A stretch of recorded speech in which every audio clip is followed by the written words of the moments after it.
Pernambuco, 1871. Uma jovem de apenas 18 anos segura um pequeno frasco de vidro nas mãos trêmulas.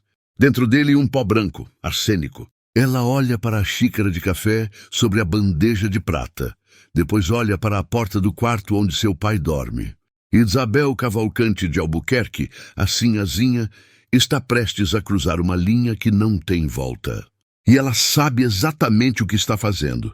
Mas para entender por que uma filha decidiria envenenar o próprio pai, precisamos voltar no tempo.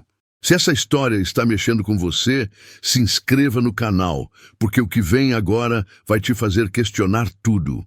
Isabel nasceu em 1853, na fazenda Santo Antônio, no interior de Pernambuco. Uma propriedade imensa, com mais de 200 escravos trabalhando nos canaviais.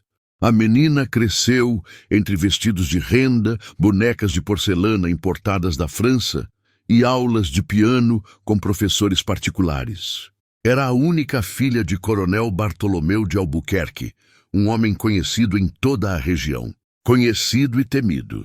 Isabel tinha apenas 6 anos quando viu pela primeira vez. Era uma manhã de domingo. Ela estava no jardim, brincando com flores, quando ouviu os gritos. Correu até a senzala, e lá estava ele, seu pai, de pé com o chicote na mão. Aos seus pés, um homem negro de costas rasgadas, sangrando no chão de terra batida. O homem chorava, implorava perdão, o coronel sorria. Isabel ficou congelada. Seus olhos pequenos não conseguiam desviar. Ela viu o pai levantar o chicote novamente, e descer, e descer, e descer. 20 vezes, 30, até que o homem parou de gritar. Isabel correu para dentro da casa, com as mãos sujas de terra, e vomitou atrás de uma coluna. A mãe dela, Dona Eufrásia, encontrou a menina tremendo. "O que foi, minha filha?" Isabel não conseguiu responder, só chorava. A mãe ajoelhou, limpou o rosto da filha com um lenço bordado e disse baixinho: "Você precisa entender, Isabel. Seu pai é um homem rígido, mas ele faz o que precisa ser feito. Esses negros, eles precisam de disciplina." Mas Isabel não acreditou naquilo, nem aos 6 anos, nem nunca. Bartolomeu de Albuquerque não era apenas cruel, ele era sádico. Nos próximos 10 anos, entre 1859 e 1869, 30 escravos morreram na fazenda Santo Antônio. 30 não de velhice, não de doenças, de espancamento, de fome, de tortura. Bartolomeu tinha um método. Quando um escravo desobedecia, e qualquer coisa podia ser desobediência, olhar nos olhos, hesitar, cansar, ele mandava acorrentá-lo no tronco. E lá, sob o sol escaldante de Pernambuco, o homem ou a mulher ficava. Às vezes por horas, às vezes por dias, sem água, sem comida, apenas o sol e o chicote. E Isabel crescia vendo isso, todos os dias. Ela via os escravos abaixarem a cabeça quando o pai passava. Ela via o medo nos olhos deles. Ela via as crianças escravas, da mesma idade que ela, trabalhando descalças, com as mãos feridas, enquanto ela vestia seda, e isso a destruía por dentro. Aos 12 anos, Isabel começou a fazer algo, pequenas coisas. Quando a cozinheira escrava, tia Benedita, estava doente, Isabel roubava remédios da despensa e levava escondida. Quando o pai ordenava que um escravo ficasse sem comer, Isabel esperava a noite cair e levava pão e água. Ela nunca falava disso, nunca pedia reconhecimento, mas eles sabiam. Os escravos da fazenda Santo Antônio sabiam que a sinhazinha era diferente. Histórias como essa continuam aqui no canal. Se você quer conhecer pessoas que desafiaram tudo, se inscreva agora. Aos 15 anos, Isabel foi enviada para Recife. Seu pai queria que ela se tornasse uma dama de verdade, frequentando salões, bailes e aprendendo etiqueta com as famílias nobres da capital. Mas Recife, em 1868, era um caldeirão político. As ideias abolicionistas estavam em todo lugar. Jornais clandestinos, reuniões secretas, estudantes universitários debatendo a liberdade. E Isabel bebeu daquilo como quem encontra água no deserto. Ela começou a frequentar saraus literários. Conheceu poetas, jornalistas, professores. Conheceu Joaquim Nabuco, conheceu Castro Alves. Ela leu O Navio Negreiro, chorou. Leu A Cabana do Pai Tomás, chorou mais ainda. E pela primeira vez, Isabel teve palavras para o que sempre sentiu. O que seu pai fazia não era disciplina, era escravidão, era tortura, era assassinato. Mas enquanto Isabel descobria o mundo das ideias, em Santo Antônio, a crueldade continuava. Cartas da mãe chegavam semanalmente. Seu pai está bem. A fazenda está produtiva. Tivemos que castigar alguns negros rebeldes, mas tudo voltou ao normal. Isabel lia aquilo e sentia náusea. Em janeiro de 1871, Isabel completou 18 anos e seu pai exigiu que ela voltasse. Chega de Recife, você já aprendeu o suficiente. Agora vai casar com um homem de bem e cuidar da sua família. Isabel voltou, mas ela não era mais a mesma. Quando a carruagem parou na entrada da fazenda, Isabel desceu lentamente, olhou ao redor. Tudo estava exatamente como ela lembrava. A casa grande, a senzala, o tronco no meio do terreiro. E lá, acorrentado ao tronco, um jovem escravo. Não devia ter mais de 16 anos. Estava desacordado, as costas abertas. Isabel sentiu algo quebrar dentro dela. Ela entrou na casa, subiu as escadas e bateu na porta do escritório do pai. Entre. Bartolomeu estava sentado atrás de uma mesa enorme, fumando charuto, revisando livros de contabilidade. Pai, preciso falar com o senhor. Sobre os escravos. O coronel levantou os olhos lentamente e sorriu, um sorriso gelado. O que tem os escravos? Isabel engoliu seco. Eu gostaria de pedir que o senhor considerasse libertá-los. Então Bartolomeu começou a rir. Não era uma risada nervosa. Era uma gargalhada alta, debochada, cruel. Libertar? Você enlouqueceu em Recife, menina. Pai, eu sei que... calha a boca. Esses negros são meus. Eu paguei por eles. Eu alimento eles. Eu dou trabalho para eles. E se eu quiser, eu mato eles. Entendeu? Isabel estava tremendo. Mas, pai, o mundo está mudando. A escravidão vai acabar. É questão de tempo. Nunca! Bartolomeu levantou, caminhou até ela e apontou o dedo no rosto da filha. Enquanto eu viver, essa fazenda vai ter escravos. E você, mocinha, vai casar, cuidar de filhos e esquecer essas ideias ridículas que botaram na sua cabeça. Isabel saiu do escritório e naquele momento tomou uma decisão. Isabel não podia esperar, não podia confiar que o pai mudaria. Não podia esperar que a lei mudasse a tempo. 30 pessoas já tinham morrido e mais morreriam, a menos que ela agisse. Foi então que ela conheceu Tomás. Tomás era um escravo diferente. Tinha uns 35 anos, cabelos grisalhos, precoces, mãos manchadas de química. Ele havia sido comprado de uma fazenda no Rio de Janeiro, onde trabalhava ajudando um médico naturalista. Tomás sabia ler, sabia escrever e sabia de venenos. Uma noite, Isabel foi até a senzala. Era arriscado, perigoso, mas ela precisava. Encontrou Tomás sozinho, preparando ervas medicinais para os doentes. Tomás, eu preciso falar com você. Ele levantou os olhos assustado. Sinhazinha, a senhora não pode estar aqui. Eu sei, mas preciso da sua ajuda. Isabel se ajoelhou, olhou nos olhos dele. Você conhece venenos, não conhece? Tomás ficou pálido. Sinhazinha, responde. Sim, eu preciso matar meu pai. Tomás ficou congelado. Olhou ao redor, desesperado, como se esperasse que alguém tivesse ouvido. A senhora está falando sério? Completamente. Mas por quê? Isabel respirou fundo. Porque enquanto ele viver, vocês vão morrer, um por um. Até que não sobre ninguém. E eu não vou deixar isso acontecer.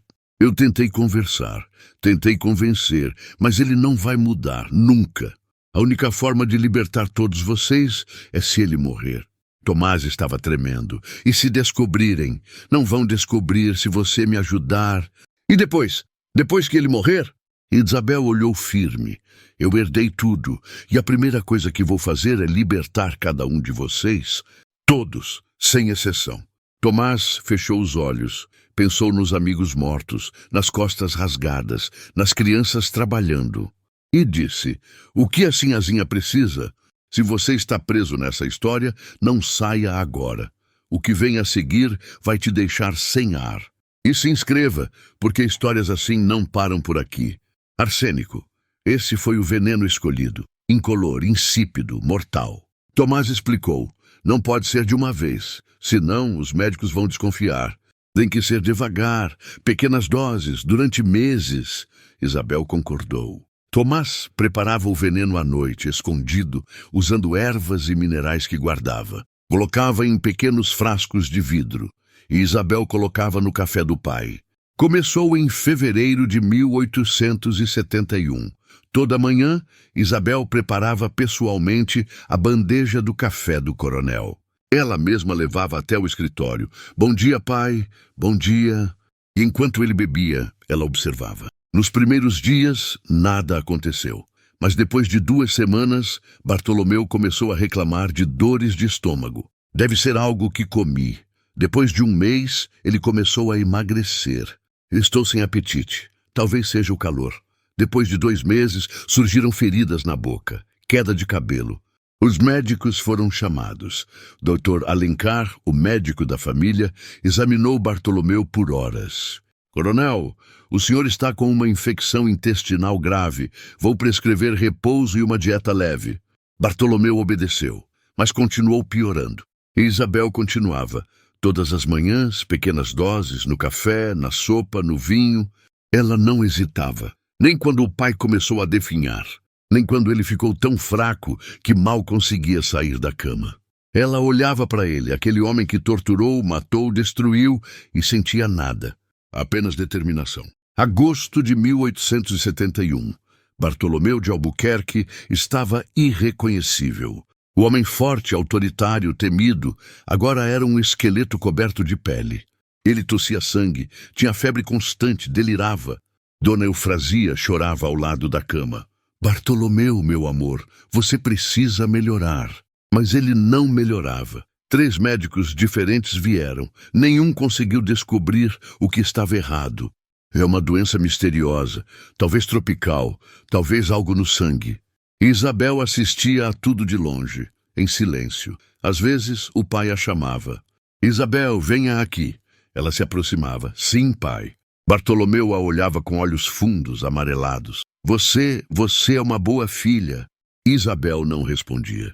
Em uma noite, Tomás procurou Isabel nos fundos da casa. Sinhazinha, ele está sofrendo muito. Talvez a gente devesse parar.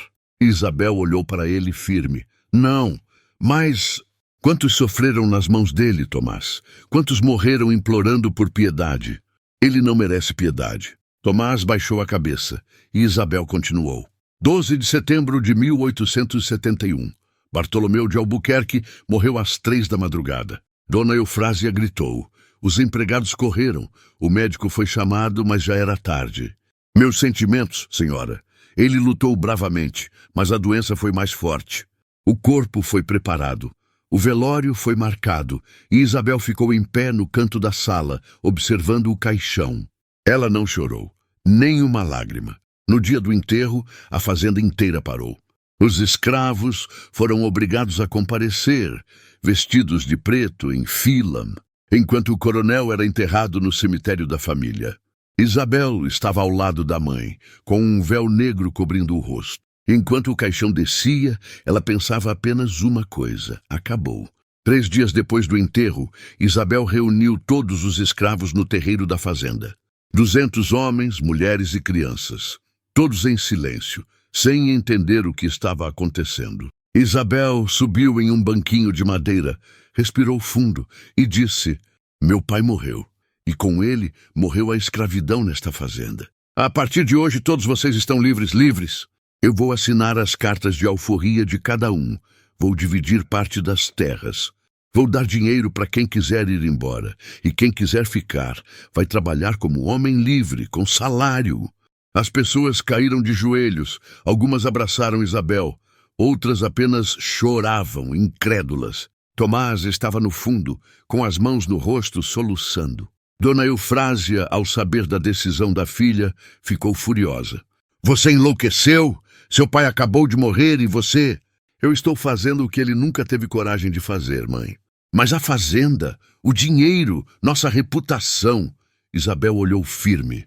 Prefiro ser pobre e livre de culpa do que rica e cúmplice de assassinato. E assim, em uma semana, 200 vidas foram libertadas. 200. Essa história está longe de terminar.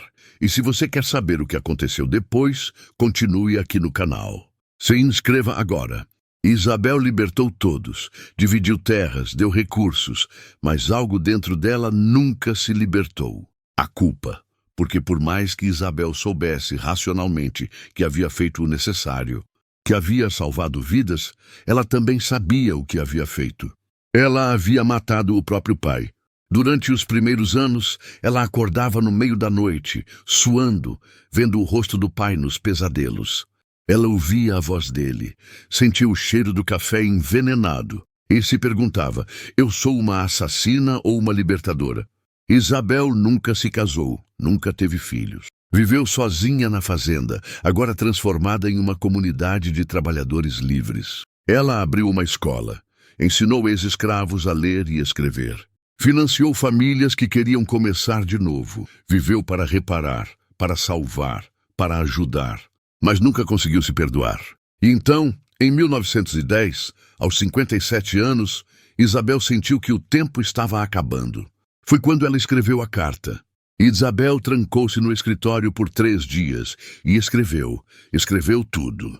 Desde o primeiro dia que viu o pai torturar alguém, desde as conversas com Tomás, desde a primeira dose de arsênico, ela descreveu cada detalhe, cada escolha, cada noite insone. E no final escreveu: se um dia esta carta for lida, saibam, eu matei meu pai. Não por ódio, não por ganância, mas porque 200 vidas dependiam disso. Eu carrego essa culpa todos os dias e carregarei até o fim. Mas se pudesse voltar, eu faria de novo. Porque a vida de um homem cruel não vale mais que a liberdade de 200 inocentes. Que Deus me julgue, mas que a história saiba, eu escolhi a vida deles. Isabel lacrou a carta e deixou instruções claras: só abrir após minha morte. Isabel viveu até 1913. Morreu aos 60 anos, de causas naturais, cercada por amigos e ex-escravos que a amavam. O testamento foi lido, e então a carta foi aberta. Quando o conteúdo se tornou público, o Brasil inteiro parou. Jornais de Recife, Rio de Janeiro, São Paulo publicaram manchetes. Sinhazinha confessa: matei meu pai para libertar escravos. Heroína ou assassina? O dilema de Isabel de Albuquerque. O país se dividiu. Alguns a chamaram de monstro. Ela matou o próprio pai. Isso é imperdoável. Outros a chamaram de heroína. Ela salvou 200 vidas. Ela fez o que era certo. Mas talvez ela fosse as duas coisas. Talvez Isabel de Albuquerque fosse uma assassina que se tornou heroína. Ou uma heroína que teve que se tornar assassina. E talvez a história não precise escolher. Hoje, na Fazenda Santo Antônio, há um memorial com os nomes das 200 pessoas libertadas. E no centro, uma placa: Isabel Cavalcante de Albuquerque, 1853-1913. Ela escolheu a liberdade. Ela não era perfeita, mas ela escolheu. E às vezes escolher já é tudo. Essa foi a história de Isabel. Mas existem tantas outras histórias esquecidas. Histórias de coragem, de sacrifício, de pessoas que mudaram tudo. E elas estão aqui, neste canal.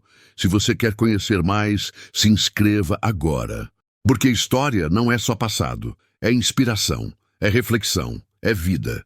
Até o próximo vídeo.